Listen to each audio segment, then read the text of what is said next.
Hello, calculus fans. Okay, so let's try to compute y prime. In this time, we're given y implicitly, defined implicitly by this equation, x squared tangent y plus e to the 6x equals square root of y over x squared plus 1. Here's a really good example of an equation where you have absolutely no hope of trying to solve for y.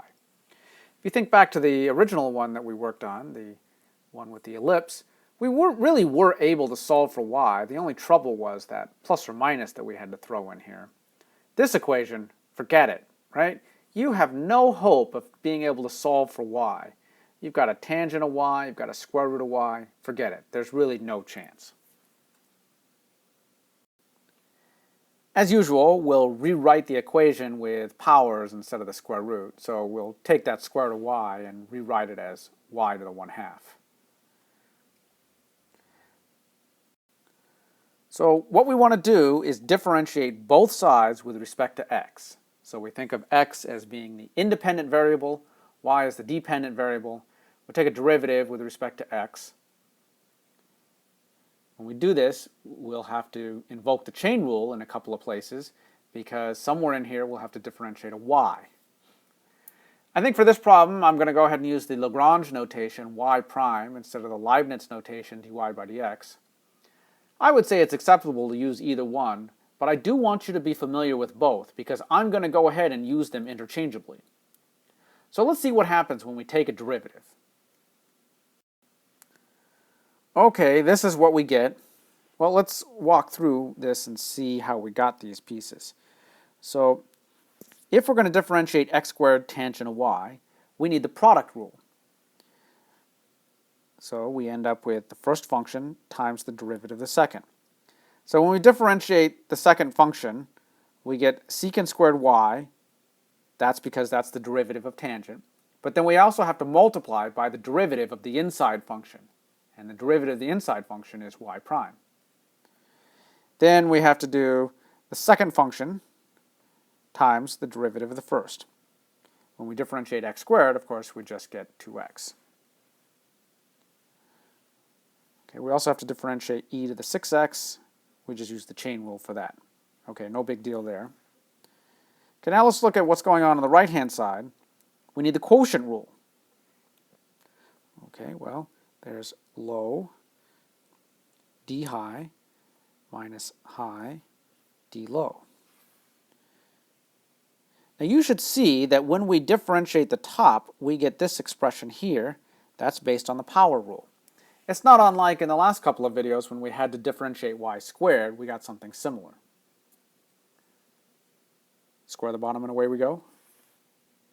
Okay, so you might want to work through all this with me as we go through the algebra. You don't want to just watch this because you want to be good at working with the algebra and all this. Now keep in mind what our goal is at this point. We're trying to solve for y prime, which appears here and here. So we have this awful looking equation and we're going to have to try to dig y prime out of this.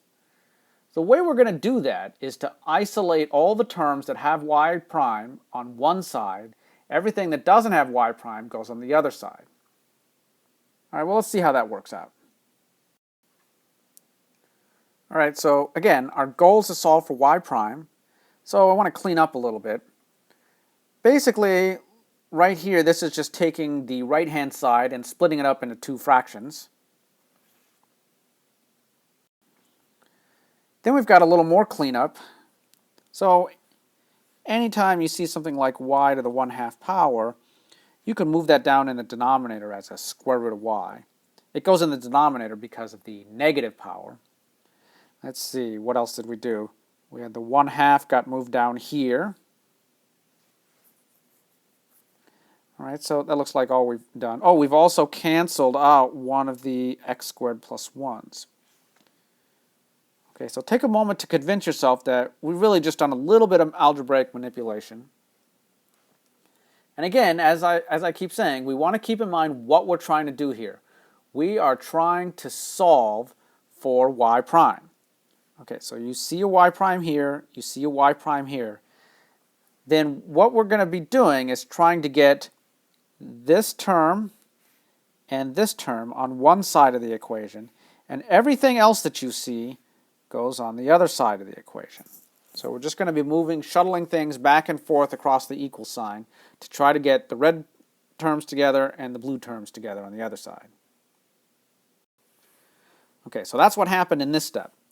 So you should see now that these two terms got moved together over here. Basically, we just subtracted this piece from both sides, and that's how it ended up here with the minus sign. And then you should also see that these two terms got moved over to the right-hand side, and so we had to subtract to get them over there. Now we're actually almost done. As horrible as this looks, there's actually only two more steps that we need. Okay, first we're going to factor out the y prime that we see on the left-hand side. So you should see that y prime got factored out. Now we're really just about there. We're going to take this whole expression here and divide both sides by that to get rid of it on the left-hand side. That way we'll have y prime by itself. Okay, so there you should see that we've divided both sides by this expression. And we get this gigantic thing in the box. Now you could, if you were really desirous of trying to simplify, you could do something with this. But you know, if you ask me, there's not much more that can be done with this. I would say, as I've always been saying, unless you're going to be doing something further with this derivative, there's really no need to simplify it. You can only create problems by trying to do some simplification. So at this point, I would just have to say, that's all for now.